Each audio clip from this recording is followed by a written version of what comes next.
ജോസ് വലിയൊരു പ്ലാനിങ്ങിലൊക്കെ ആയിരുന്നു, ഒരു ഫിനാൻഷ്യൽ കാൽക്കുലേഷൻ ഒക്കെ ഉണ്ടായിരുന്നു അല്ലേ? 15 ഞങ്ങൾക്കിപ്പോൾ തരാൻ ബുദ്ധിമുട്ടുണ്ട്. അപ്പോൾ ഒരു 6500 രൂപ നിങ്ങൾക്ക് തരാം. പക്ഷെ ഒരു അവിടെയും കുറഞ്ഞു. അതെ, ഇവിടെ -25 നിൽക്കുമ്പോൾ ഇവിടെ 6500 രൂപ. അതെ. ഇപ്പൊ 40 എന്നുള്ള സംഭവത്തിൽ നമ്മൾ തുടങ്ങി ഒരു 5 മാസമായി നിൽക്കുന്ന സമയത്ത് അത് 6500 വന്ന് നിൽക്കുകയാണ്. ഒരു വെഡിങ് പ്ലാനറുടെ ആവശ്യം ഇന്നുണ്ടോ? തീർച്ചയായിട്ടും ഉണ്ട്. അവിടെ നിന്നാണ് ജോസ് ഈ പാൻഡമിക് ഒക്കെ വരുന്നത്. ഇവന്റ്സുകളൊക്കെ തകർന്നു പോയൊരു വർഷമാണ്. ആ ഒരു സമയത്ത് ഞങ്ങള് സർവൈവ് ചെയ്യാം, മാക്സിമം സേവിങ്സ് വെച്ചിട്ട് നിങ്ങൾ പ്ലാൻ ചെയ്തു. നമ്മുടെ സേവിങ്സിലെ മാക്സിമം സ്ട്രെച്ച് ചെയ്ത് എങ്ങനെയെങ്കിലും സർവൈവ് ചെയ്യണം. ഒരു പോപ്പർ പൊട്ടിയില്ലെങ്കിൽ അത് പൊട്ടിയില്ല, എന്തെങ്കിലും കത്തിയില്ലെങ്കിൽ 5 മിനിറ്റ് അവിടെ ആൾക്കാർ നോക്കി നിൽക്കുകയാണ്, ചിരിക്കുകയാണ്. ആ ഒരു ലാഗ് വന്നു. അപ്പൊ ആ ഒരു ലാഗ് വരാണ്ടും ഒരു ഗ്ലിച്ചസ് വരാണ്ടും അത് സ്മൂത്ത് ആയിട്ട് പോണെങ്കിൽ U require an event manager. ഞങ്ങൾ അവിടെ നിന്ന് as A family member V conduct the event. ആ ഒരു രീതിയിലാണ് നമ്മൾ ചെയ്യാറ്. അതുകൊണ്ട് ഇന്ന് കളർഫുൾ ആണ്, ആൾക്കാർ വരുന്ന എക്സ്പീരിയൻസ് ചെയ്യാനാണ്. ഒരു വെഡിങ് പ്ലാനറും ഒരു ക്ലയന്റും നമ്മളൊരു വെഡിങ് ശരിക്കും പറഞ്ഞാൽ വെഡിങ്ങിന് മുമ്പ് നടക്കുന്നുണ്ട്. അത് ഏതൊരു ഇവന്റ് ആണെങ്കിലും. കാരണം നമ്മുടെ വേവ് ലെങ്സ് മാച്ച് ചെയ്യണം. അപ്പം ഞങ്ങൾക്കും അവർ കംഫർട്ടബിൾ ആണ്, അവർക്ക് ഞങ്ങളെയും കംഫർട്ടബിൾ ആണ്. ഇത് ചാലഞ്ചസ് അവസാന നിമിഷം വന്നാലും how do you sort it out and how do you smile when you have such a tension? എന്തൊക്കെ നമ്മൾ ചെയ്താലും അവസാനം മുകളിലിരിക്കുന്ന ഒരാളുടെ ഒരു ചെറിയ അനുഗ്രഹവും കൂടി, ഒരു കയ്യൊപ്പും കൂടി അവിടെ ഉണ്ടാവണം. അതാണ് നിങ്ങൾ. God's grace.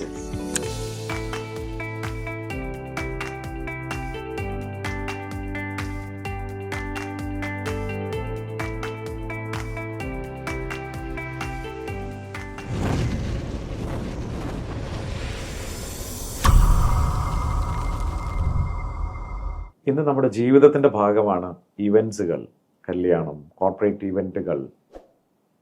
പഴയ പോലെയല്ല, പണ്ടൊക്കെ ഒരു സദ്യ കൊണ്ടിട്ട് നമ്മൾ വീട്ടിലേക്ക് പോയിരുന്ന കാലമല്ല. ഇവൻറ്റുകൾ ഇന്ന് വളരെ കളർഫുള്ളാണ്, ഡാൻസാണ്, പാട്ടാണ്. എന്ത് ഭംഗിയാണല്ലേ! ഒരു സിനിമ കാണാൻ പോകുന്ന പോലെയാണെന്ന് നമ്മൾ ഓരോ ഇവൻറ്റുകൾ കാണാൻ പോകുന്നത്, പ്രത്യേകിച്ച് കല്യാണങ്ങളൊക്കെ. ആ മേഖലയിലേക്ക് ഇറങ്ങിയ ദമ്പതികൾ അവർ അതിൽ വിജയം കണ്ടു എന്ന് മാത്രമല്ല, വലിയൊരു ബ്രാൻഡായി തീരുകയും ചെയ്തു. എൻ്റെ സുഹൃത്തുക്കൾ കൂടിയായ 2 പേരാണ് ഇന്ന് സ്പാർക്കിൻ്റെ ഹോട്ട് സീറ്റിലിരിക്കുന്നത്. ഹായ്, ഞാൻ Shami Prafi, corporate trainer, business coach. സ്പാർക്കുള്ളൊരു കഥ പറയാൻ എന്നോടൊപ്പം ഇരിക്കുന്നത് ജോസും ആനുമാണ്. 2 പേർക്കും സ്വാഗതം സ്പാർക്കിലേക്ക്. നിങ്ങളോട് ആദ്യമേ നന്ദി പറഞ്ഞുകൊണ്ടാണ്. കാരണം എൻ്റെ ഈഗിൾ ഓൺട്രപ്രണർഷിപ്പ് കോച്ചിങ് പ്രോഗ്രാമിൻ്റെ വലിയൊരു ഭാഗമാണ് ബിസ്കോൺ അഥവാ ഈഗിൾ ബിസ് കോൺക്ലേവ്. ഈ ബിസിനസ് കോൺക്ലേവ് കഴിഞ്ഞ 3 വർഷവും സുരക്ഷിതമായി നിങ്ങളുടെ കയ്യിലാണ് ഞാൻ ഏൽപ്പിച്ചത്. അത് സുരക്ഷിതമാണ്, വരും കാലങ്ങളിൽ അങ്ങനെ തന്നെ ഉണ്ടാവും.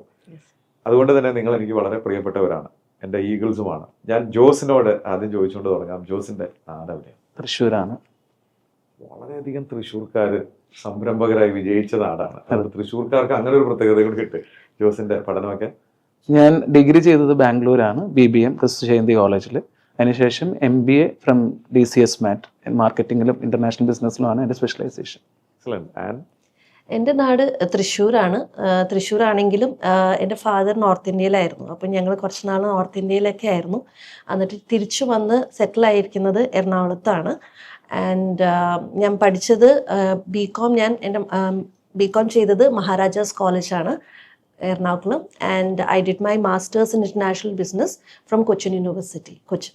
ജോസിലേക്ക് തിരിച്ചു വരാൻ, ജോസ് പാരന്റ്സ് ആരെങ്കിലും ബിസിനസ്സിലുണ്ടോ? എൻ്റെ ഗ്രേറ്റ് ഗ്രാൻഡ് ഫാദർ തൊട്ട് നമുക്ക് ടൈൽസിൻ്റെ ഫാക്ടറി ബിസിനസ് ആയിരുന്നു. എൻ്റെ ഫാദറിൻ്റെ കാലഘട്ടം വരെ ഓൾമോസ്റ്റ് നമ്മൾ ആ ബിസിനസ്സിലായിരുന്നു. ഇപ്പോൾ പുള്ളി റിട്ടയർഡ് ലൈഫാണ്. അപ്പോൾ ബിസിനസ് ഫാമിലിയിൽ നിന്ന് തന്നെയാണ് ഞാൻ. പഠനം കഴിഞ്ഞ് എന്താ ചെയ്തത്? ഞാൻ MBA കഴിഞ്ഞ് എനിക്ക് AK ഫ്ലേവേഴ്സ് എന്ന് പറഞ്ഞ കമ്പനി, മൾട്ടിനാഷണൽ കമ്പനി, അവിടെ ക്യാമ്പസ് പ്ലേസ്മെന്റ് കിട്ടി. അതിനുശേഷം എക്സ്ട്രാക്ട്സ് ഉണ്ടാക്കുന്നത് അവരെന്റെ ക്ലയന്റും കൂടിയാണ് AK ഫ്ലേവേഴ്സ്. ഈ അടുത്ത അവർക്ക് ഒരു ട്രെയിനിങ് ഞാൻ ചെയ്തിട്ടുണ്ടായിരുന്നു. അവിടെ എന്തായിട്ടാണ് ജോയിൻ ചെയ്തത്? ഞാൻ മാർക്കറ്റിംഗ് എക്സിക്യൂട്ടീവ് ആയിട്ടാണ് ജോയിൻ ചെയ്തത് AKയിൽ. അതിനുശേഷം പിന്നെ JP Essentials എന്നൊരു എക്സ്പോർട്ട് ഇമ്പോർട്ട് ഫേമിൽ മാർക്കറ്റിംഗ് മാനേജറായിട്ട് ഒരു 1.5 ഇയേഴ്സിന് ശേഷം ജോയിൻ ചെയ്തു. അതാണ് കരിയറിലുള്ള. ആൻഡ് പഠനശേഷം ഞാൻ മാസ്റ്റേഴ്സ് ഇന്റർനാഷണൽ ബിസിനസ് ചെയ്തുകൊണ്ടിരുന്നപ്പോൾ തന്നെ ക്യാമ്പസ് പ്ലേസ്മെന്റിന് വോഡഫോൺ വന്നിരുന്നു. അന്ന് വോഡഫോൺ ഹച്ച് ആയിരുന്നു. അവിടുന്ന് ഞാൻ ക്ലയൻറ്റ് സർവീസിന് കയറി. അത് കഴിഞ്ഞിട്ട് ഒരു 2 ഇയേഴ്സ് ഞാൻ വോഡഫോണിൽ വർക്ക് ചെയ്തു. അതിനുശേഷം MD ഇന്ത്യ എന്ന് പറഞ്ഞൊരു കമ്പനി, ഒരു തേർഡ് പാർട്ടി അഡ്മിനിസ്ട്രേറ്റർ ആണ്. അവിടെ കയറി. അവിടെ ക്ലയൻറ്റ് സർവീസിൽ തന്നെയാണ് കയറിയത്. പക്ഷേ പിന്നീട് എനിക്ക് പ്രൊമോഷൻ കിട്ടി. I was the Kerala head of the. Very good. ഉന്നത സ്ഥാനങ്ങളിലൊക്കെ ഇരുന്ന ആളാണ് അല്ലേ? അപ്പൊ അവിടെയാണ് നിങ്ങൾ തമ്മിൽ എവിടെയാണ് കണ്ടുമുട്ടിയത് ജോസ്? അതിലെന്തോ ഒരു കള്ളച്ചിരിയുണ്ടല്ലോ. അല്ല, ഞങ്ങൾ കണ്ടുമുട്ടിയെന്ന് പറഞ്ഞാൽ ഞാൻ എൻ്റെ ഡിഗ്രി കഴിഞ്ഞ് ഒരു 1 year ഞാൻ അയാട്ട് കോഴ്സ് ചെയ്തിരുന്നു. അപ്പം വേറെ ഒന്നുമല്ല, എനിക്കൊരു പനി വന്നിട്ട് എനിക്ക് 2 എക്സാംസ് എഴുതാൻ പറ്റിയില്ല. അപ്പോൾ അതൊരു വർഷം കഴിഞ്ഞ് എഴുതാനുള്ള പോസിബിലിറ്റി ഉണ്ടായിരുന്നത്. അപ്പോൾ ആ സമയത്ത് അയാട്ടയുടെ കോഴ്സ് ഞാൻ ചെയ്യുകയും ചെയ്തു. അത് അതിൽ ജയിക്കുകയും ചെയ്തു. അപ്പം ആ സമയത്ത് ഒരു സ്പിരിച്വൽ മൂവ്മെൻറ്റിൻ്റെ ഭാഗമായിട്ടുള്ള ഒരു റിട്രീറ്റിൽ ഞാൻ പങ്കെടുക്കുകയും പിന്നീട് എല്ലാ മാസവും നടക്കുന്ന ആ പ്രോഗ്രാമിൽ സപ്പോർട്ട് ചെയ്യുകയും ചെയ്തിരുന്നു. അതിനുശേഷമാണ് ഞാൻ MBAക്ക് പോകുന്നത്. MBAയിൽ പഠിച്ചുകൊണ്ടിരിക്കുന്ന സമയത്ത് ബ്രേക്ക് കിട്ടിയപ്പോൾ ഇതുപോലെ വീണ്ടും ആ സ്ഥലത്ത് വന്നപ്പോൾ അന്ന് അവിടെ ആക്റ്റീവായിട്ട് ഇതിൽ എന്താ പറയുക പ്രവർത്തിച്ചുകൊണ്ടിരിക്കുന്ന ഒരാളായിരുന്നു. അപ്പോൾ ആ കണ്ടു, സംസാരിച്ചു. പിന്നീട് എന്താ പറയുക നമുക്ക് ഒരുമിച്ച് പോകാവുന്ന തോന്നിയപ്പോൾ വീട്ടിലത് അറിയിച്ചു. അങ്ങനെയാണ് ഞങ്ങൾ. അപ്പോൾ നിങ്ങളുടെ ഒരു പ്രണയം എന്ന് പറയാൻ ആവുമോ? എന്നാൽ അറേഞ്ച്ഡ് മാരേജ് ആണ്.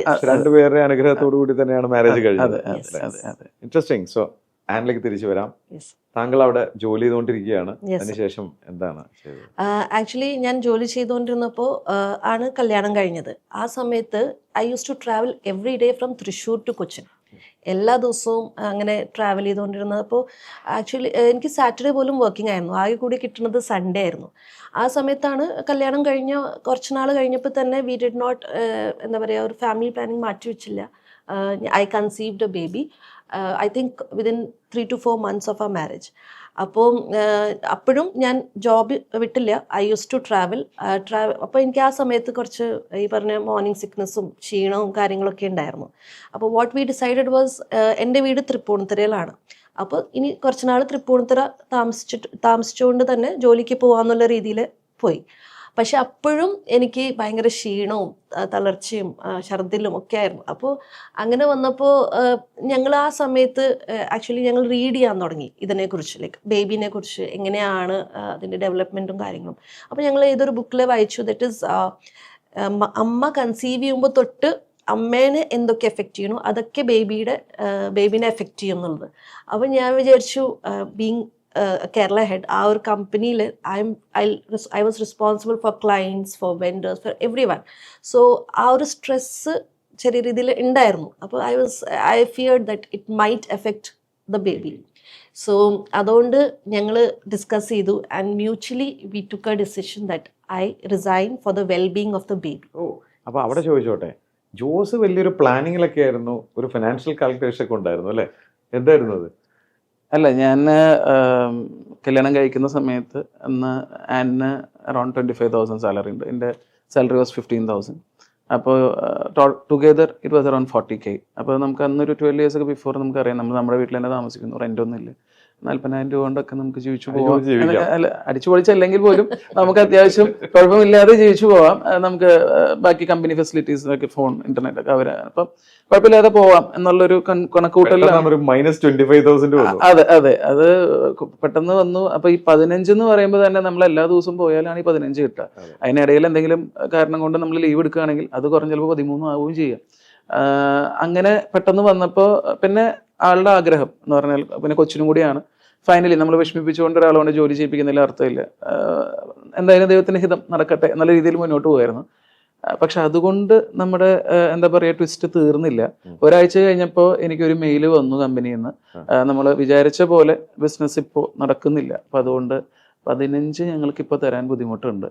അപ്പൊ ഒരു 6,500 രൂപ നിങ്ങൾക്ക് തരാം. പക്ഷെ ഒരു അവിടെയും കുറഞ്ഞു. അതെ,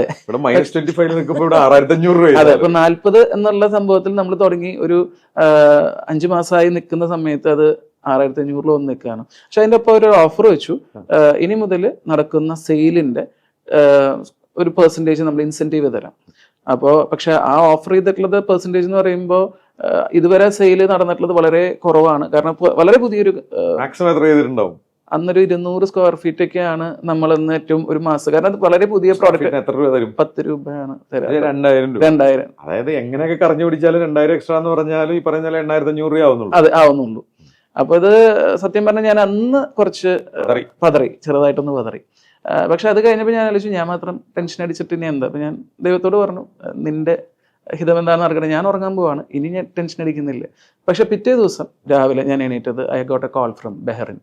നമ്മളൊരു കൊട്ടേഷൻ കൊടുത്തിരുന്നു ഒരു ക്ലയൻറ്റിൻ്റെ വീട്ടിലൊരു 1300 സ്ക്വയർ ഫീറ്റിൻ്റെ. അപ്പോൾ അദ്ദേഹം വിളിച്ചു പറഞ്ഞു ഞങ്ങളത് ഓക്കെയാണ്, ഏത് അക്കൗണ്ടിലേക്കാണ്, 50% അഡ്വാൻസ് ട്രാൻസ്ഫർ ചെയ്യണം. അപ്പോൾ ഞാൻ പെട്ടെന്ന് ഇരുന്ന് മാത്ത് ചെയ്തു. 1300 × 10 13,000 plus 6,500 which was more than my salary. അതിനൊപ്പം എനിക്ക് കമ്പനിയിൽ പിന്നെ റിപ്പോർട്ട് ചെയ്യേണ്ട, എനിക്ക് എൻ്റെ സൗകര്യത്തിന് ചെയ്താൽ മതി. കാരണം അവർ പറഞ്ഞിട്ടത് 6,500 ഞങ്ങൾ തരും, ഫോൺ ഇൻ്റർനെറ്റ് എല്ലാം തരും, പിന്നെ ഇൻസെൻറ്റീവ് ആണ്, നിങ്ങൾ ചെയ്താൽ 10 രൂപ വെച്ച് കിട്ടും, ഇല്ലെങ്കിൽ കിട്ടില്ല. വീട്ടിലിരുന്ന് പണി, കുറച്ച് ഫ്രീ ടൈമുമായി. അതെ, നമുക്ക് നമ്മുടെ കംഫർട്ട് സോൺ കുറച്ചുകൂടി കൂടി, നമ്മുടെ ഫ്രീ ടൈം കൂടി, നമ്മൾ 9 to 5 ജോബ് എന്നുള്ള ഇതിൽ നിന്ന് ഞാൻ രക്ഷപ്പെട്ടു. ആൻ ആ സമയത്ത് സ്വന്തം ബേബിക്ക് വേണ്ടിയിട്ട് നല്ലൊരു ജോലി കളഞ്ഞ് വീട്ടിലിരിക്കുകയാണ്. അവിടെ നിന്നൊക്കെയാണ് ഒരു സ്പാർക്ക് ഉണ്ടാവുന്ന ഒരു സാധ്യതകളൊക്കെ നിങ്ങളുടെ മനസ്സിലേക്ക് വരുന്നത് അല്ലേ?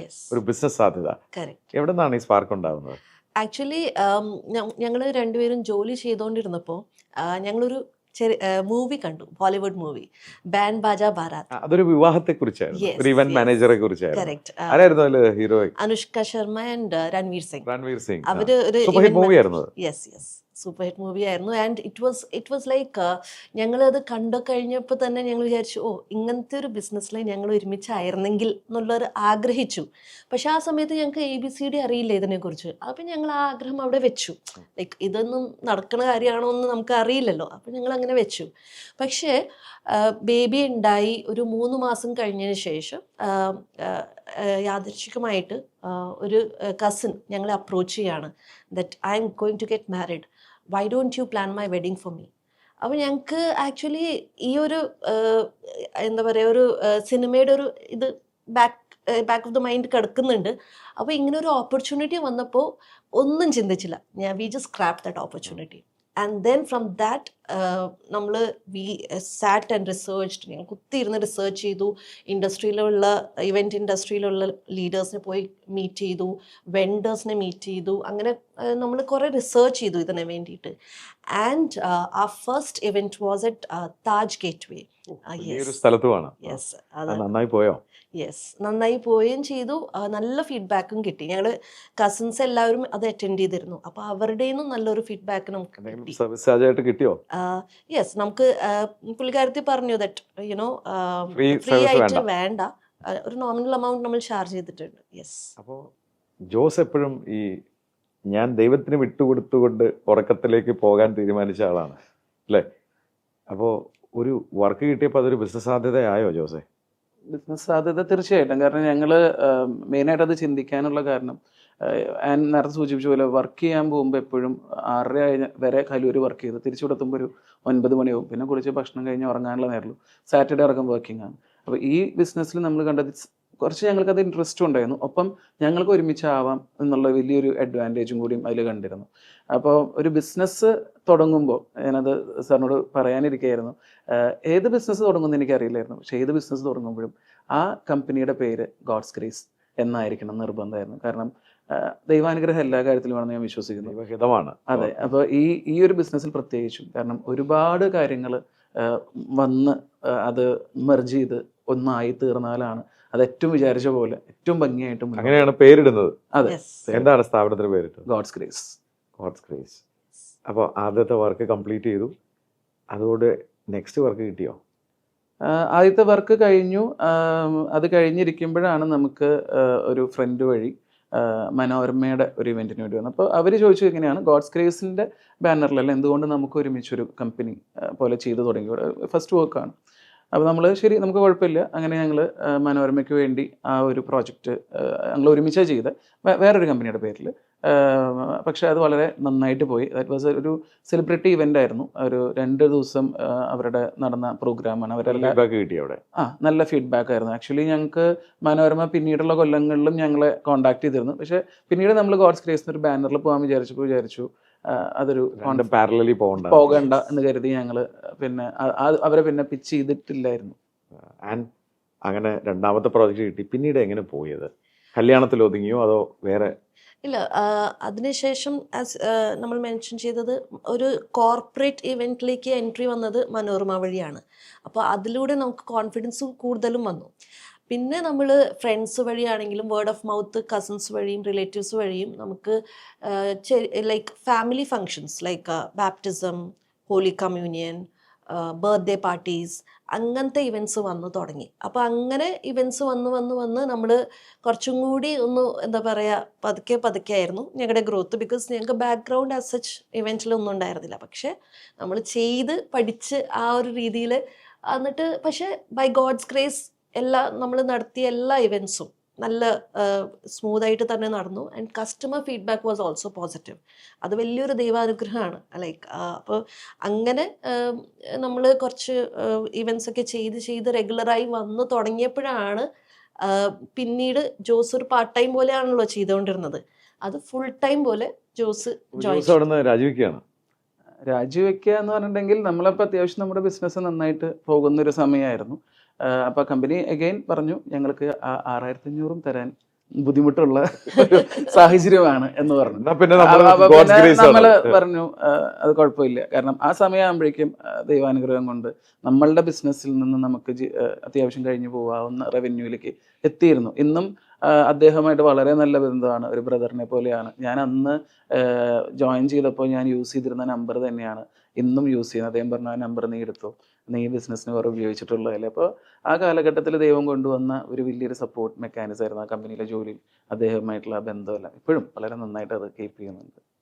ആൻഡ് 3 മാസം പ്രായമുള്ള കുഞ്ഞുമായിട്ടാണ് ആ സമയത്ത് ഇതിലേക്ക് ഇറങ്ങുന്നത് അല്ലേ? ആ സമയത്ത് അന്ന് പോയിരുന്നത് പോലും കുഞ്ഞുമായിട്ടാണ്. യെസ്, ബിക്കോസ് ആദ്യത്തെ 6 months കുഞ്ഞിന് വേറെ ഒന്നും സപ്ലിമെൻറ്റ്സ് കൊടുക്കാൻ പാടില്ല എന്നുള്ളൊരു ഞാൻ വായിച്ചിട്ടുണ്ടായിരുന്നു. അപ്പോൾ എനിക്ക് നിർബന്ധമായിരുന്നു ബ്രസ്റ്റ് മിൽക്ക് മാത്രം കൊടുക്കുക എന്നുള്ളത്. അപ്പോൾ ഞങ്ങൾ എവിടെ പോയാലും അവളെ കൊണ്ടാ പോവുക. അപ്പോൾ അത് ക്ലയൻസിനും വലിയൊരു ഇമ്പാക്റ്റ് ഉണ്ടാക്കിയിട്ടുണ്ടായിരുന്നു കേട്ടോ. ഒരു കുഞ്ഞുമായിട്ടാണ് സപ്ലയറെ കാണാനും കസ്റ്റമറെ കാണാനൊക്കെ വരുന്നത്. അത് അവർക്കൊരു അത്ഭുതമായിരുന്നു. അതെ. അപ്പോൾ അത് God's grace it went on. അവിടെ നിന്നാണ് ജോസ് ഈ പാൻഡമിക് ഒക്കെ വരുന്നത്. ഇവന്റ്സുകളൊക്കെ തകർന്നു പോയൊരു വർഷമായിരുന്നു. തീർച്ചയായും. എന്തായിരുന്നു നിങ്ങളുടെ എക്സ്പീരിയൻസ്?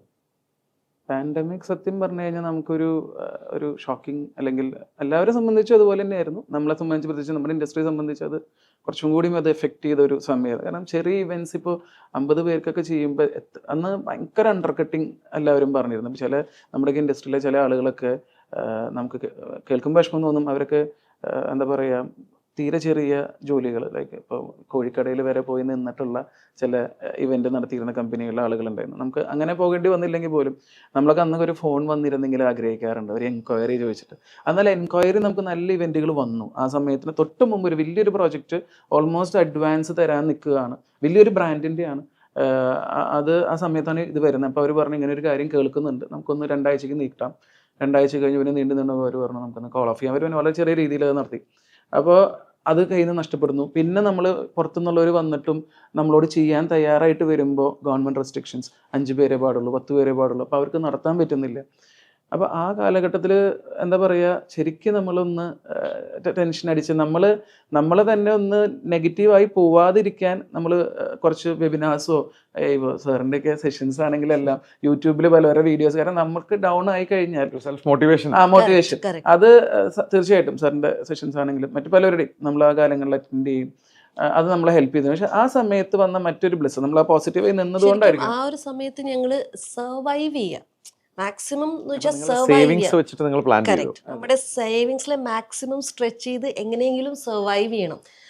പാൻഡമിക് എൻഡ് ചെയ്യുന്ന ഉറപ്പാണ്, പക്ഷെ അത് എത്ര നാൾ എടുക്കും നമുക്കറിയില്ല. അതുകൊണ്ട് മാക്സിമം സ്ട്രെച്ച് ചെയ്ത് പിന്നീട് നിങ്ങളുടെ ക്ലയൻസ് പിന്നീട് തിരിച്ചു വന്നു. അപ്പോഴേക്കും ആക്ച്വലി അതിനുശേഷം അവിടെ വേറൊരു ട്വിസ്റ്റ് നടക്കുകയാണ്. ദാറ്റ് ഈസ് ഞങ്ങളുടെ ഒരു സുഹൃത്തുണ്ട്, അദ്ദേഹം കൊമേഴ്ഷ്യൽ ബിൽഡേഴ്സാണ്. ഒരു 10-35 വർഷമായി അവരുടെ ഫാദറായിട്ട് തുടങ്ങിയിട്ടുള്ള ഒരു കൊമേഴ്ഷ്യൽ ബിൽഡേഴ്സാണ്. അത്യാവശ്യം വലിയ പ്രോജക്ട്സ് ചെയ്യുന്നത്.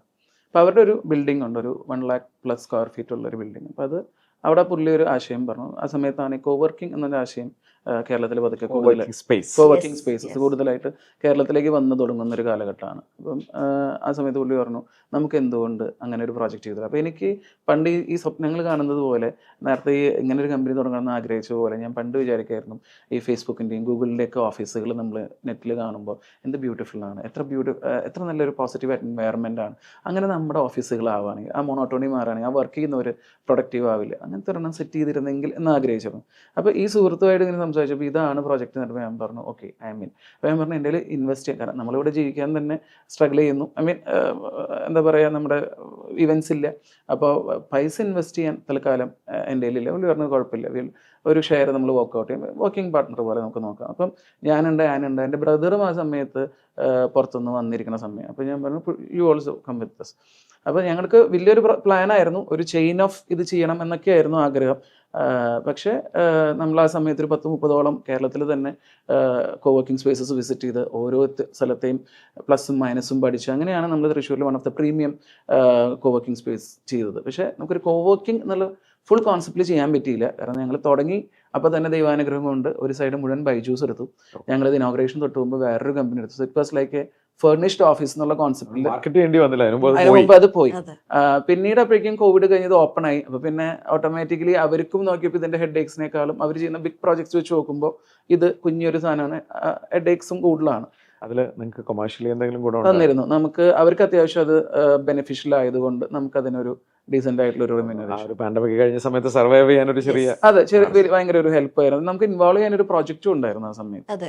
എൻഗേജ്ഡ് ആയിരുന്നു. ബാക്ക് ടു ആക്ഷൻ അല്ലെ. പിന്നീട് നിങ്ങൾക്ക് ഇവന്റ്സുകൾ വന്നു തുടങ്ങി. ആൻഡ് ഈ കാലഘട്ടത്തിൽ നിങ്ങൾ എത്ര ഇവന്റ്സുകൾ ചെയ്തിട്ടുണ്ട്, ചെറുതും വലുതുമായിട്ടൊക്കെ എടുത്തു കഴിഞ്ഞാൽ? ഏകദേശം ഒരു 500ഓളം ചെറുതും വലുതുമായിട്ട് എടുത്തു കഴിഞ്ഞു. ചെറുതും വലുതായിട്ട് ആൻഡ് ഇതിന്റെ ഒരു എക്സ്പെർട്ട് ആയി തീർന്നിരിക്കുകയാണ്, അതിൽ പഠിച്ചു പിടിച്ചല്ലേ. ഈ ഒരു ഇൻഡസ്ട്രി ഫേസ് ചെയ്യുന്ന ചാലഞ്ചസ് എന്താണ്? നമ്മുടെ ഒരു പേഴ്സണൽ എക്സ്പീരിയൻസ് വെച്ച് നോക്കുകയാണെങ്കിൽ മേജർ ചാലഞ്ച് എന്ന് പറഞ്ഞാൽ ഈ ഒരു ഇൻഡസ്ട്രി ഒരു വളരെ പ്രൈസ് സെൻസിറ്റീവ് ആണ്. സോ നമ്മളൊരു കോട്ട് റേസ് ചെയ്ത് ഒരു ക്ലയൻറ്റിനെ അയക്കുമ്പോൾ there will always be a comparison you know. എന്നിട്ട് കമ്പാരിസൺ മാത്രമല്ല, client does not realise that ഈ ഒരു കമ്പാരിസൺ നടത്തുമ്പോൾ ഔട്ട്പുട്ട് എങ്ങനെയായിരിക്കും എന്നുള്ളത് അത് ദേ ഷുഡ് മേക്ക് എന്താ പറയുക, അതൊരു ഡിഫറെൻ്റ് ആണെന്നുള്ളത് റിയലൈസ് ചെയ്യുന്നില്ല. നമ്മളൊരു സെറ്റ് ഓഫ് എലിമെൻറ്റ്സ് എടുക്കണു, വേറൊരു സെറ്റ് ഓഫ് എലിമെൻറ്റ്സ് അവർ പറയുന്നു, വേറൊരാൾ പറയണു ഇത് നമുക്ക് ഇതിനും കുറവിൽ ചെയ്യാമല്ലോ എന്നുള്ള രീതിയിൽ. പക്ഷേ ആ ഒരു ഔട്ട്പുട്ട് വരുമ്പോൾ അത് വളരെ ഡിഫറെൻ്റ് ആയിരിക്കും യുനോ. ആൻഡ് ക്ലയൻറ്റിനെ സംബന്ധിച്ച് ആ ഒരു ദിവസം പിന്നീട് വരില്ല. അത് once in a lifetime ഒരു ഇവൻ്റ് ആണല്ലോ അവർക്ക്.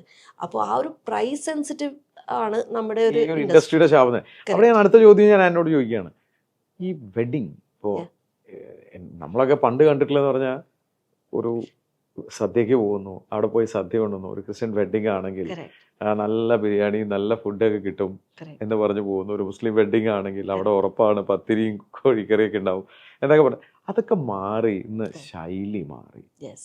ഇത് ഒരു വളരെ വലിയ ഫംഗ്ഷനായി. ഒരു വെഡിങ് പ്ലാനറുടെ ആവശ്യം ഇന്നുണ്ടോ? തീർച്ചയായിട്ടും ഉണ്ട്. പക്ഷേ പുറത്തുനിന്ന് കാണുമ്പോൾ ആൾക്കാർ വിചാരിക്കും എന്തിനാണ് ഒരു വെഡിങ് പ്ലാനർ, എന്തിനാണ് ഒരു ഇവൻറ്റ് മാനേജർ. ബിക്കോസ് പക്ഷേ അവർ ഒരു ഇവൻറ്റ് മാനേജറിനെ അല്ലെങ്കിൽ ഒരു വെഡിങ് പ്ലാനറിനെ ഹയർ ചെയ്യുമ്പോൾ അതിനുള്ള വ്യത്യാസം അവർക്ക് മനസ്സിലാകും. ബിക്കോസ് ഈ ഒരു ഞങ്ങൾ എപ്പോഴും പറയാറുണ്ട്, ഒരു സിനിമയുടെ ഷൂട്ടിംഗ് ആണെങ്കിൽ അത് നമുക്ക് കട്ട് ചെയ്ത് റീടേക്ക് ചെയ്യാം. പക്ഷേ ഒരു ഇവൻറ്റോ ഒരു വെഡിങ് ആണെങ്കിൽ അതിൻ്റെ റീടേക്ക് ഇല്ല. ആ ഒരു മൊമെൻറ്റ് കഴിഞ്ഞെങ്കിൽ അത് കഴിഞ്ഞു അവിടെ യുനോ. ഒരു പോപ്പർ പൊട്ടിയില്ലെങ്കിൽ അത് പൊട്ടിയില്ല. എന്തെങ്കിലും കത്തിയില്ലെങ്കിൽ 5 മിനിറ്റ് അവിടെ ആൾക്കാർ നോക്കി നിൽക്കുകയാണ്, ചിരിക്കുകയാണ്. ആ ഒരു ലാഗ് വന്നാൽ ലാഗ് വന്നു.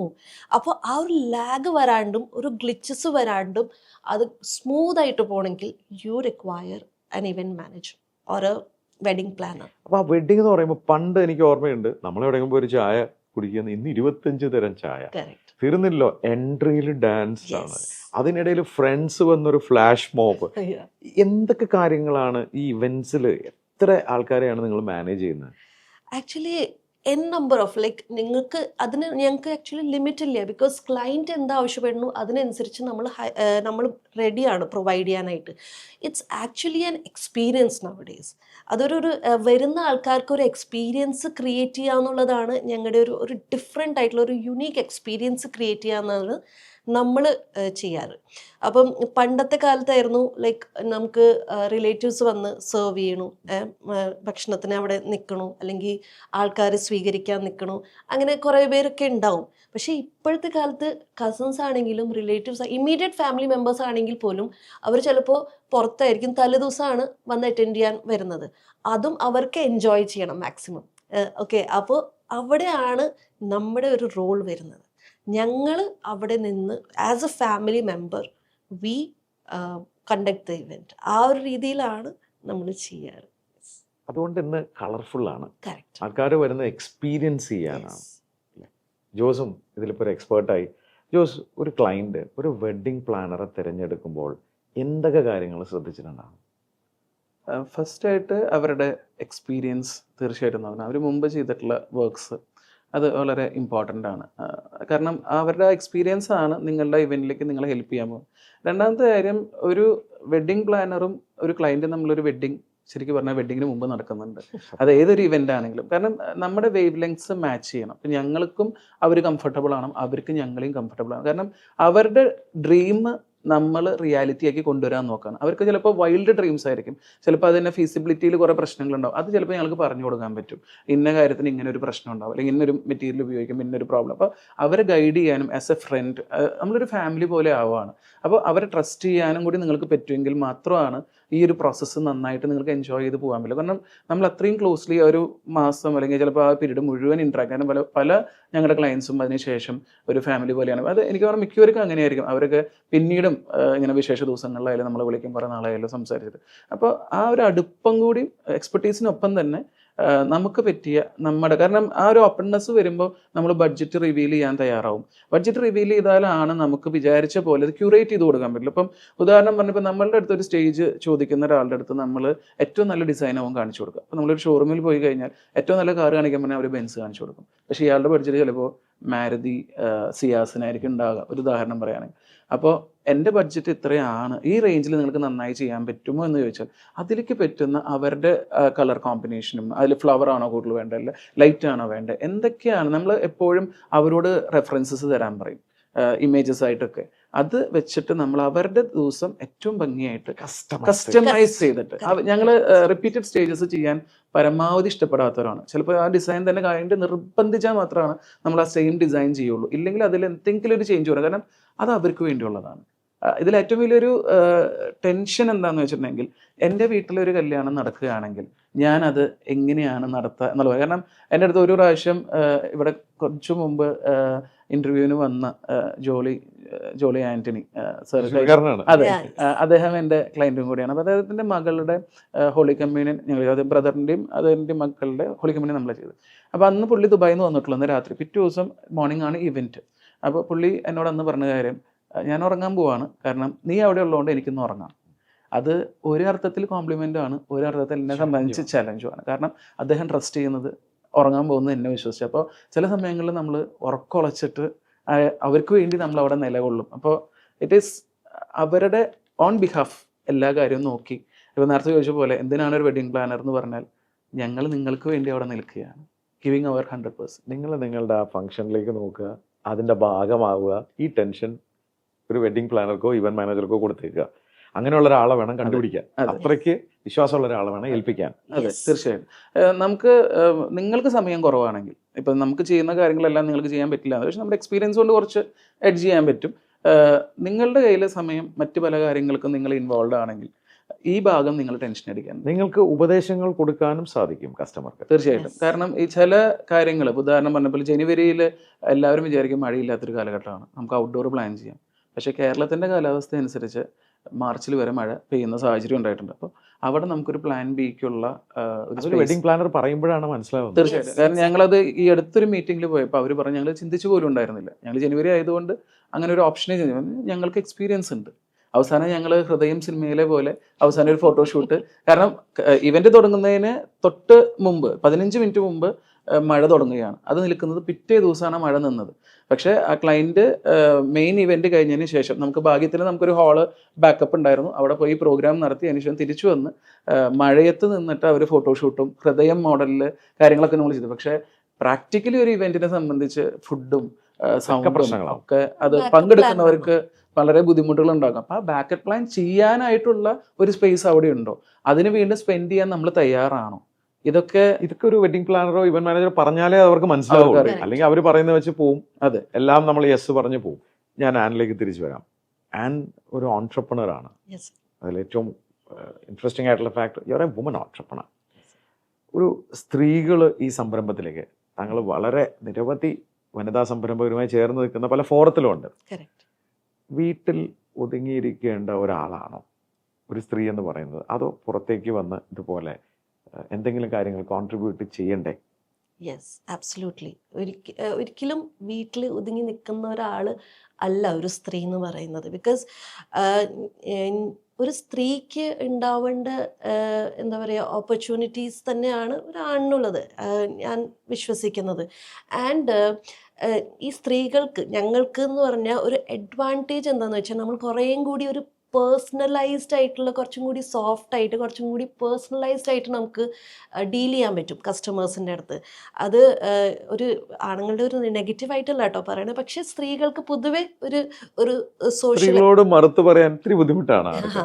അപ്പോൾ ആ ഒരു പേഴ്സണൽ ബന്ധം പെട്ടെന്ന് ആൾക്കാർക്ക് കണക്ട് ചെയ്യാൻ പറ്റും എന്നുള്ളൊരു ഇതിലാണ്. അപ്പോൾ ഒരു സ്ത്രീ സംരംഭം തുടങ്ങണം എന്നുള്ളത് തന്നെയാണ് ഞാൻ പറയുക. പക്ഷേ അതിൽ ഈ പറഞ്ഞോളം ഫാമിലി സപ്പോർട്ടും വളരെ വളരെ ഇമ്പോർട്ടൻ്റ് ആണ്. ബിക്കോസ് ഞങ്ങൾക്കെന്ന് പറഞ്ഞാൽ കുട്ടികളുടെ കാര്യങ്ങൾ നോക്കണം, വീട്ടിലത്തെ കാര്യങ്ങൾ നോക്കണം, അങ്ങനെ കുറേ കാര്യങ്ങളുണ്ട്. പക്ഷേ എനിക്കൊരു ബ്ലെസ്സിങ് ഉണ്ടായതെന്ന് വെച്ചാൽ എൻ്റെ ഇൻലോസ് സപ്പോർട്ടിങ് ആയിരുന്നു എന്നല്ല, എൻ്റെ ഇൻലോസ് വളരെ സപ്പോർട്ടിങ് ആണ്, എൻ്റെ പേരൻസ് വളരെ സപ്പോർട്ടിങ് ആണ്. അപ്പോൾ അതൊക്കെ ഭയങ്കര ഒരു ബ്ലെസ്സിങ് ആണ്.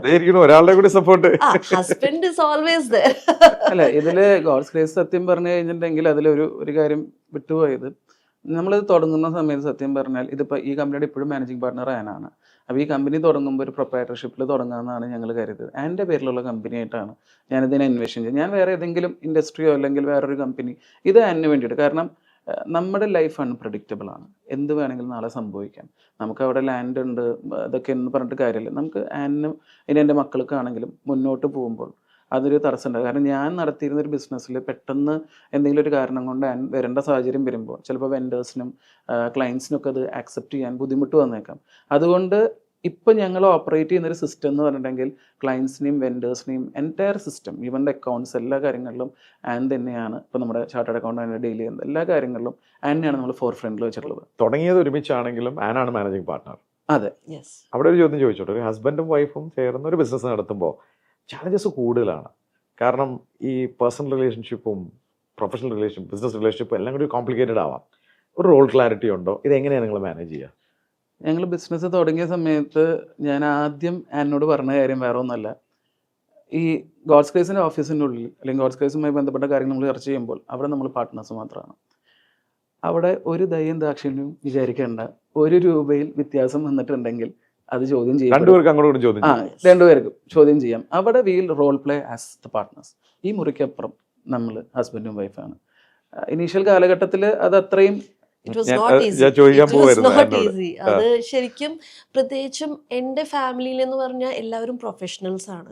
ഒന്നെങ്കിൽ ഈ പറഞ്ഞ ടീച്ചേഴ്സ്, അഡ്വക്കേറ്റ്, അങ്ങനത്തെ ബിസിനസ്സിൽ ആക്ച്വലി ആൾക്കാരില്ല എൻ്റെ ഫാമിലിയിൽ. അപ്പോൾ എനിക്ക് ഈ ഒരു ഇത് ആക്സെപ്റ്റ് ചെയ്യാൻ തന്നെ വളരെ ബുദ്ധിമുട്ടായിരുന്നു സ്റ്റാർട്ടിങ്ങിൽ. ഞാൻ വിചാരിച്ചു എന്താ ഇങ്ങനെ എന്നുള്ള രീതിയിൽ എനിക്ക് ഭയങ്കര ഇടയ്ക്ക് ആദ്യമൊക്കെ അങ്ങനെ തോന്നലുണ്ടായിരുന്നു. പക്ഷെ പിന്നീട് അത് സമയം ഇങ്ങനെ ആസ് ഇയേഴ്സ് പാസ്റ്റ് എനിക്ക് മനസ്സിലായി തുടങ്ങി, this is what business is all about. Business is A separate entity. ആ ഒരു രീതിയിൽ ആക്സെപ്റ്റ് ചെയ്യാൻ തുടങ്ങിയപ്പോൾ കുറേയും കൂടി എനിക്ക് എന്താ പറയാ, റിലേഷൻഷിപ്പ് ഇംപ്രൂവ് ചെയ്തു. യെസ്. അവിടെയാണ്. അപ്പം നിങ്ങൾ എന്ത് മേഖലയാണ് വിധിച്ചെടുത്തിരിക്കുന്നത് ബിസിനസ്സിൽ? ഞാൻ ബേസിക്കലി കൂടുതലും മാർക്കറ്റിംഗ്, റിസർച്ച് അല്ലെങ്കിൽ ഡിസൈൻസ് കണ്ടെത്തുക, അങ്ങനത്തെ കുറേ കാര്യങ്ങളാണ് കൂടുതലും ഞാൻ ഫോക്കസ് ചെയ്യുന്നത്. And day to day execution complete ആണ്. Yes, in the sense execution, client ആയിട്ടുള്ള dealing, client communication and vendors ആയിട്ടുള്ള കമ്മ്യൂണിക്കേഷനും ഡീലിംഗും ഞാൻ തന്നെയാണ്. ഈവൻ മാനേജർ അവിടെ നിന്ന് ചെയ്യുന്നത് ആനാണ്. ഞാൻ നമ്മുടെ ഈഗിൾ ബിസ്കോണിലേക്ക് വരാം. ഈഗിൾ എന്ന എൻ്റെ ഒരു 1600ഓളം പേരുള്ള ഒരു പ്ലാറ്റ്ഫോം. ഈ പ്ലാറ്റ്ഫോം കഴിഞ്ഞ 3 വർഷമായി എൻ്റെ വലിയൊരു സ്വപ്നമായിരുന്നു 1000 പേരെ കൊണ്ടുവന്ന് ഒരു വലിയ ഇവന്റ് കണ്ടക്ട് ചെയ്യാം. അതിൽ ആദ്യത്തെ വർഷം ഫ്ലോറ ഹോട്ടൽ കൊച്ചി നെടുമ്പാശ്ശേരി, 2ാം വർഷം സിയാൽ കൺവെൻഷൻ ഹാളിൽ, 3ാം വർഷവും സിയാൽ കൺവെൻഷൻ ഹാളിൽ. ഇന്ന് 3 പ്രോഗ്രാമും എൻ്റെ മനസ്സിൽ ആദ്യം വന്നത് ഗോഡ്സ് ഗ്രേസും ജോസും ആനുമാണ്. അപ്പോൾ ആദ്യത്തെ ഇവന്റ് ഞാൻ നിങ്ങളെയാണ് ഏൽപ്പിച്ചത്. അന്ന് ഞാൻ കണ്ടത്, I called and my iron lady എന്നാണ് പറഞ്ഞത്. ചിരിച്ചുകൊണ്ടാണ് അവിടെ ആ ഇവന്റിന്റെ ഇടയിൽ കൂളായിട്ട് നടന്നിരുന്നത്. Yes.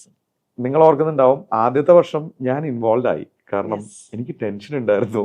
ഞാനും ഇത് ആദ്യമായിട്ടാണ്. ആദ്യത്തെ വർഷം 625 സംരംഭകരാണ് വന്നത്, രണ്ടാമത്തെ വർഷം 842ആണ്, മൂന്നാമത്തെ വർഷം ആയപ്പോൾ അത് 1026 പേരായി. ഉം. അപ്പൊ ആദ്യത്തെ വർഷം എനിക്ക് ഓർമ്മയുണ്ട്, അവിടെ വന്ന സമയത്ത് നമ്മുടെ മേജർ സ്പോൺസേഴ്സിന്റെ എല്ലാം ലോഗോ ചെറുതും, Yeah.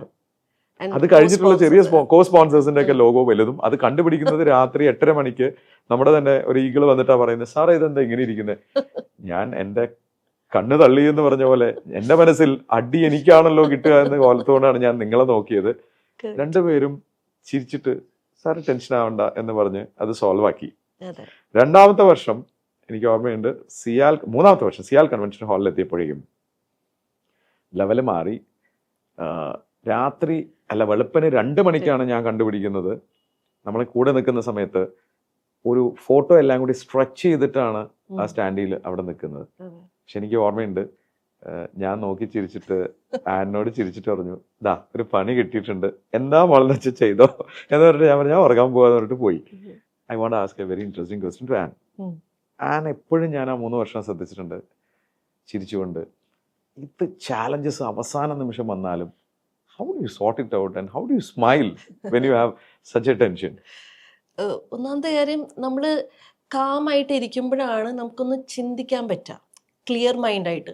ലൈക്ക് നമ്മൾ ടെൻഷൻ അടിച്ചാൽ നമുക്ക് എന്താ ചെയ്യേണ്ടതെന്ന് നമ്മൾ തന്നെ പാനിക്കായി പോകും first think. So always we make sure that we are calm, composed, so that ഒരു പ്രോബ്ലം എന്തായാലും വരും. We always expect, you know it's an event. ഇൻഡസ്ട്രിയിൽ എപ്പോഴും അങ്ങനെയുള്ളതാണ്. അപ്പോൾ ഞങ്ങൾ എപ്പോഴും കാമായിട്ടാണ് ശ്രമിക്കുന്നത്. പിന്നെ അത് കൂടാതെ ഈ ക്ലയൻറ്റിൻ്റെ വിശ്വാസം ഞങ്ങളിലാണ്, അല്ലേ? അപ്പം ഞങ്ങളെപ്പോഴും എന്നെ എപ്പോഴും നോക്കിക്കൊണ്ടിരിക്കും ക്ലയൻറ്റ്. അപ്പം ഞാൻ എപ്പോഴും കൂളായിട്ട് ഇരിക്കണം. സ്മൈലിംഗ് ആയാലാണ് അവരുടെ ടെൻഷൻ കുറയുള്ളൂ. അപ്പോൾ ആ ഒരു രണ്ടാമത്തെ കാര്യം. പിന്നെ എന്താണെന്ന് വെച്ചാൽ, അത് സോൾവ് എങ്ങനെ ആവണമെന്ന് വെച്ചാൽ അതിൽ ഞങ്ങളുടെ 100% കൊടുക്കുന്നുണ്ട്. അപ്പോൾ അത് കൂടാതെ there is always a divine presence. ദൈവത്തിന്റെ ഒരു കൈയുണ്ട്. അതാണ് ഗോഡ്സ് ഗ്രേസ്, ഞങ്ങൾ എപ്പോഴും പറയാം. യെസ്. എന്തൊക്കെ നമ്മൾ ചെയ്താലും കറക്റ്റ്. അവസാനം മുകളിലിരിക്കുന്ന ഒരാളുടെ ഒരു ചെറിയ അനുഗ്രഹവും കൂടി, തീർച്ചയായും. ഒരു കയ്യൊപ്പും കൂടി അവിടെ ഉണ്ടാവണം. അതാണ് നിങ്ങൾ. God's grace. ഭാവി സ്വപ്നങ്ങൾ എന്താണ്? ഭാവിയിൽ ഇപ്പോൾ കൂടുതലായിട്ടും കേരളം ഒരു ഡെസ്റ്റിനേഷൻ വെഡ്ഡിങ് സ്പേസ് ആയിട്ട് വളർന്നുകൊണ്ടിരിക്കുകയാണ്. ഞങ്ങൾ തുടങ്ങിയ കാലഘട്ടം മുതൽ ഞങ്ങൾക്ക് NRI ക്ലയൻസ് ഉണ്ട്. അവരായിട്ട് നമുക്ക് ഹാൻഡിൽ ചെയ്തിട്ടുള്ള എക്സ്പീരിയൻസ് ഉണ്ട്. അപ്പോൾ കൂടുതലായിട്ടും ആ ഒരു മേഖല ഒന്ന് ടാപ്പ് ചെയ്താലോ എന്നുണ്ട്. പിന്നെ ഇവൻ്റ് ഇൻഡസ്ട്രീസ് വൈഡ് ഒരുപാട് സ്കോപ്പുകളുള്ളതാണ്. ഇപ്പോൾ ഇൻ്റലക്ച്വൽ പ്രോപ്പർട്ടി ആയിട്ടുള്ള ഇവൻറ്റ്സ് ഉണ്ട്.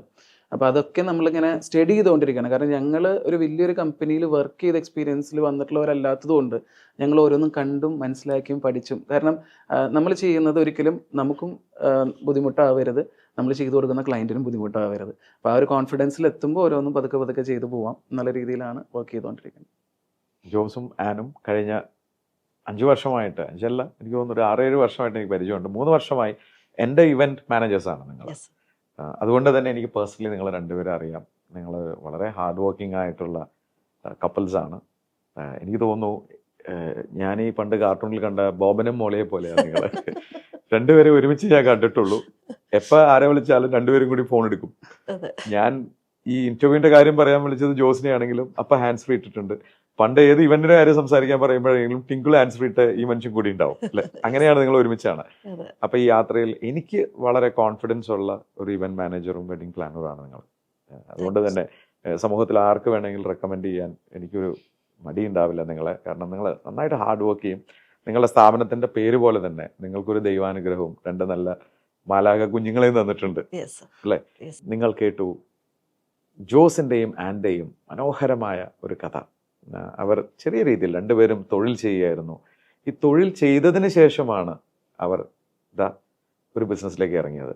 ഇതൊക്കെ ദൈവത്തിന്റെ വിളിയാണ്. സംരംഭം തുടങ്ങാനിരിക്കുന്നവർ നിങ്ങൾ ടെൻഷൻ അടിക്കേണ്ട. ആ സമയമാകുമ്പോൾ എന്തെങ്കിലും ഓപ്പർച്യൂണിറ്റി എന്ന് എഴുതിയിട്ടായിരിക്കില്ല വരിക. നിങ്ങളുടെ മുമ്പിൽ ഒരു ഓപ്പർച്യൂണിറ്റി ഉണ്ടാവും. അതെന്താണെന്ന് മനസ്സിലാക്കി ചാടി വീഴുക എന്ന് മാത്രമാണ്. അവരൊരു സിനിമ കണ്ടപ്പോൾ തോന്നിയ പൗലോ കോലോ പറഞ്ഞ പോലെ നിങ്ങൾക്ക് ആഗ്രഹിക്കുന്നതെല്ലാം നിങ്ങളുടെ കയ്യിലെത്തും എന്ന് പറയുന്ന പോലെ തന്നെയാണ് അവർക്ക് മുമ്പിൽ ഒരു കസിൻ ഒരു വെഡ്ഡിങ് പ്ലാനിങ് ചെയ്യാൻ ഏൽപ്പിക്കുന്നു. പക്ഷെ ഇന്ന് അവരതിൽ ആത്മാർത്ഥമായി പരിശ്രമിച്ച് എൻ്റെ ഇവൻറ്റുകളിൽ ഞാൻ അവരുടെ പരിശ്രമം കണ്ടിട്ടുണ്ട്. വളരെ സ്ട്രേറ്റ് ഫോർവേഡ് ആയിട്ടുള്ള കപ്പിൾസാണ് അവർ. ഒരു കാര്യം ഏറ്റെടുത്താൽ അവരത് പൂർണ്ണതയോടുകൂടി സന്തോഷത്തോടുകൂടി അത് ആ ഡെലിവറി ഔട്ട്പുട്ട് 100% അല്ല 110% ഇട്ടിട്ട് അത് ചെയ്യും. 3 ഇവൻറ്റും എൻ്റെ സക്സസ്ഫുൾ ആയിട്ട് ചെയ്തിട്ടുണ്ടെങ്കിൽ അത് അവരുടെ ആത്മാർത്ഥം കൊണ്ട് മാത്രമാണ്. ഇത്തരം സംരംഭങ്ങൾ നമ്മുടെ നാട്ടിലുണ്ടാവട്ടെ, സംരംഭകരുണ്ടാവട്ടെ. അപ്പോൾ ഈ സംരംഭം ഇനിയും വളരട്ടെ, വലുതാവട്ടെ, നിരവധി ഇവൻസുകൾ നിങ്ങൾക്ക് ചെയ്യാറാവട്ടെ എന്ന് ഞാൻ എൻ്റെ വ്യക്തിപരമായ പേരിലും സ്പാർക്കിൻ്റെ എല്ലാ പ്രേക്ഷകരുടെ പേരിലും നമ്മുടെ ഈഗിൾ കമ്മ്യൂണിറ്റിയുടെ പേരിലും എല്ലാ ആശംസകളും. Thank you so much.